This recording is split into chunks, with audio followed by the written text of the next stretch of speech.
I remember growing up as a Muslim kid.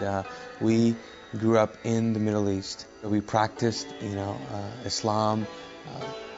We would go pray, especially on Fridays. I remember going to the mosque on Friday. It was sort of a big deal. Um, we practiced 5 times a day as well, and so everything that we did was pretty much centered around our beliefs. And I remember growing up in that culture, wanting a relationship with God, but knowing that this was it, that this was the religion that you go through, that Allah was the God that I served, and that Muhammad was his prophet, and the way to reaching Allah was to follow the teachings of Islam and follow the sayings of Muhammad, which are the hadiths. Growing up, I was used to Hindus, Sikhs, even Christians or Catholics. I had friends who were Hindus, close friends, and so we talked about religion, but pretty much I'd settled in my mind that since I was born and raised a Muslim, I would always remain a Muslim. I'd heard about Jesus and sort of the gospel and what he did, but I was really not interested because to me at the time Islam was not just a religion, it was sort of a nationality. That's who I was, and so it would be ridiculous for me to even consider changing my nationality, even though I did have reservations about certain teachings. The thing about Islam is that it really discourages questions. Questions and doubts are, not having enough faith, and so that was discouraged. My brother was in college, and so he would come, in summer vacation, and he started talking about Christianity. He brought a Bible home, and we started to have several debates on it. Most of his friends were saved and had a personal relationship with Christ, and so he began to talk to me about it, and I was very defensive and really did not care about it. While that was going on, I was also attending a weekly meeting with my brother. They show a movie about the rapture. It really intrigued me, and they end the night with prayer. And as they close, I'm sitting in the back, and I flippantly say a prayer, which was pretty, bold, maybe ignorant, and arrogant. I pretty much said, listen, I don't know if you're really true, or I don't even believe this garbage, but if you're so true, why don't you just come down and show me? That was my prayer. Several nights after that, I was in my room, and it was about 11 or 12 o'clock at night, and I had just finished reading a novel, and put the book down and stretched on my bed. And as I was stretching, all of a sudden I noticed that the room was getting just dark, but not really physically dark. It was just getting weird and evil, and I was like, what's going on? And as I'm thinking these thoughts, something grabs me from my shoulders and drags me and pins me to my pillow. And at that point my body begins to react, and finally the door opens up, and I'm thinking it's my brother that's going to walk in and rescue me, but in walks this figure, which later on I found out was a demon, and as it walks to my bed, it sort of is communicating that it's going to kill me. And I'm convinced now that if it gets me, I'm dying that night. At that same moment, I think I was just going through my head about, okay, Allah is the God of Islam. Can He help? And I just knew, for some reason, this was beyond Him. And so I thought, Jesus, can He help? And so as I'm thinking these thoughts, this figure is coming towards my bed. It reaches my bed and then disappears. I can't see him anymore.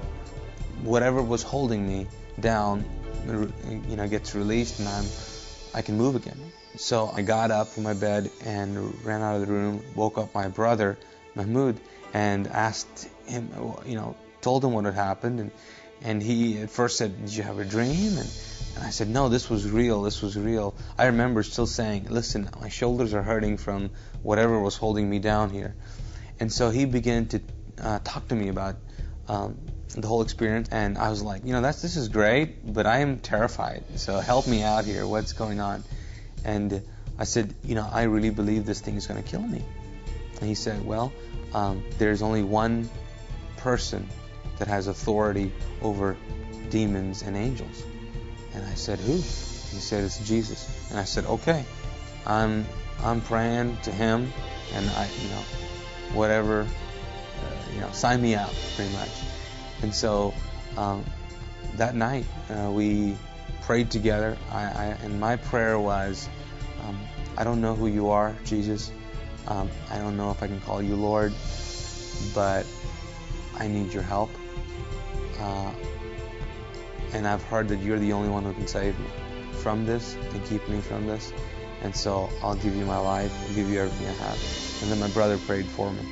And so after the prayer, felt better, but not, totally well.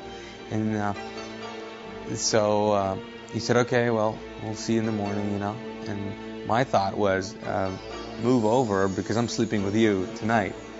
And he said, no, why don't you go back in that room? And I said, are you crazy? I'm not going back in that room. And he said, no, you should go back. He said, you're going to trust Jesus, so go back in the room. So I go back to the room and I turn on all the lights, take this Bible that my brother gave me, and so I'm reading it. It's, he told me to read John, so I'm reading John, but all of a sudden my body begins to shake uncontrollably, and I'm going, oh no, here we go again. I'm just waiting to get pinned down again. And I just find myself sitting on my bed with my eyes open, staring into one corner of the room where it was just lit up with this glow of this presence. I believe it was the presence of Christ just introducing himself to me.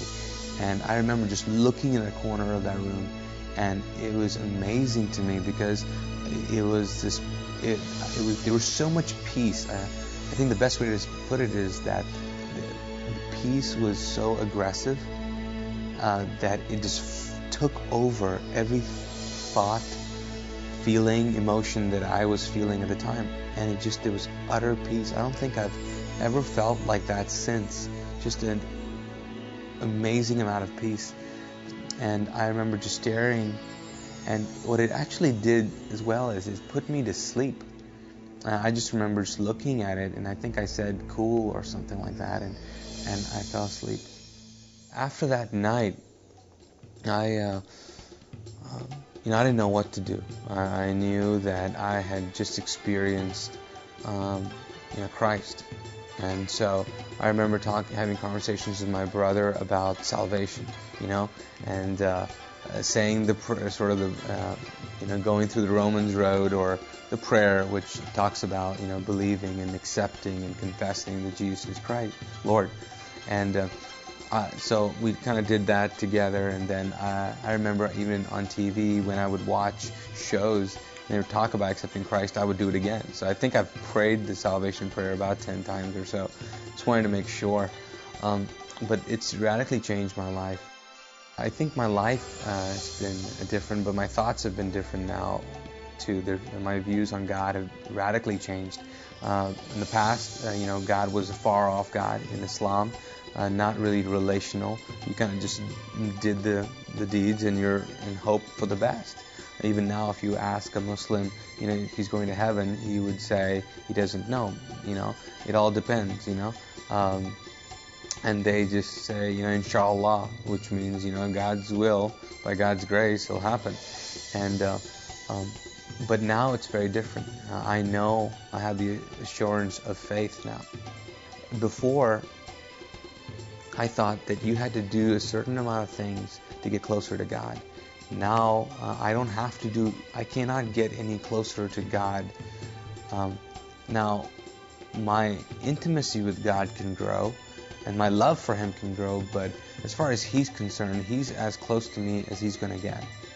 I think that people long to be intimate and long to have people to know them and really, really know them. And it is amazing to see a God who really, really knows you and who can be so intimate with you and give you a purpose. I think the biggest thing for me has been the fact that since I've met Christ, I have found what I've been created for.